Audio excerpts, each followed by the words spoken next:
May tinatago yung dalawang ito. Konting panahon na lang, pipiyok din sila. Raul, you are prejudging the case. Ano ba talaga interes mo sa kasong ito? Kilala kita. Siguro type mo yung babae, no? I'm not prejudging the case, Chief. You are prejudging me. Bakit ba ganyan na lang ang tingin mo pagdating sa kasong ito? Paano nga? Hindi ko nga maintindihan yung inaasan mo. Kung hindi ang babae ang dahilan, maaari masabi ko muli, kaya ka interesado sa kasong ito dahil kay Aaron Suarez. Dahil dinamay ni Congressman na kapatid ni Aaron ang iyong kapatid sa katiwalian noong 1988. Itinamay ng walang kasalanan. Walang kasalanan ng kapatid ko. Alam namin yun, Raul. Alam namin. Pero sino nakakaalam ng totoo? Kung pinatawad mo na nga si Congressman, o baka naman gagamitin mo ng kaso ito para makaganti sa kanya. Sorry, Chief. Hindi ko akalaing ganyan ka pala mag-isip. Kung hindi mo ibibigay sa akin ang kaso, ako mismo mag-iimbestiga mag-isa in my own private capacity.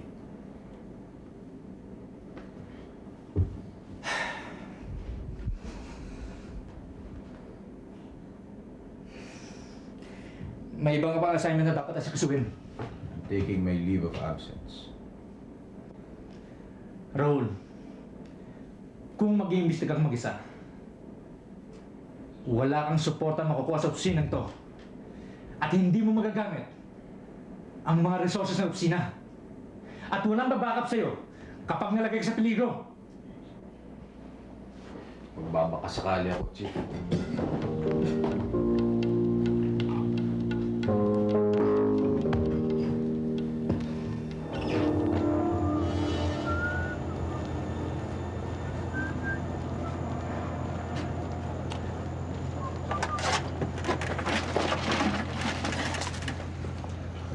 Ben?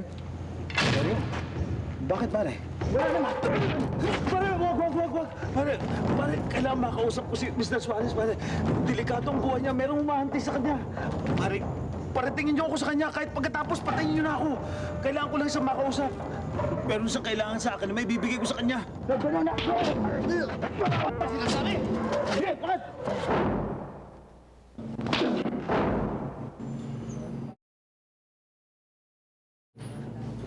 At kung hindi ba naman kayo siyang katerbang puro... Anong sasabihin sa akin ito? Sa Manila pa lang, pinatitira ko na sa inyo.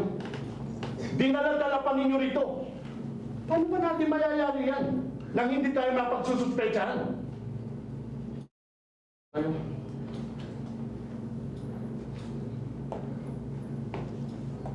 At ikaw, Maeng.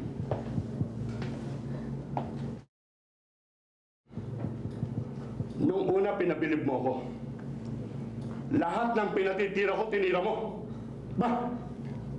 Bandang huli, pati babae ko, kinuha mo. Mabuti pa magbakasyon ka muna sa kulungan. Meron na akong kasong nakahanda para sa'yo.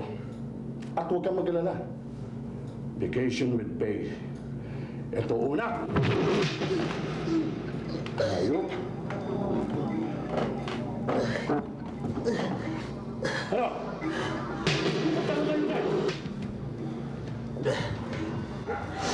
Basta na lang daw siya analagkad sa sakyan. Sabi ng mga nakakita. Binangkap pa daw siya ng gusto. Baka kaya na-salvage na siya. Depende kung sino mga taong yun. Tsaka kung bakit gano'n na lang ang galit nila sa kanya. Hindi ako makatulog. Hindi ako makalabas ng bahay. Hindi ko nga mabuksan yung ilaw eh. Baka may makita nandito ako.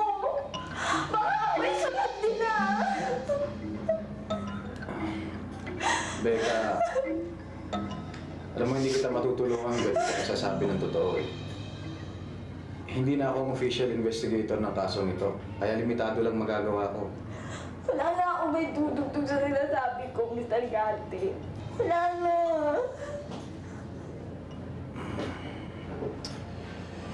Si Arno Suarez. Anong kinalaman mo kay Arno Suarez? Wala. Nagtrabaho lang ako sa kanya sa probinsya. Sa eskwelahan sa probinsya. Department Secretary na ako. Si Jimmy. Anong kinalaman ni Jimmy kay Arno Suarez? Si Jimmy? Sino Jimmy? Jimmy yung nobyo mo. Oo. Wala. Wala. Wala. Becca, sabihin mo lang bastos ako. Pero, naging babae ka ba ni Arno Suarez?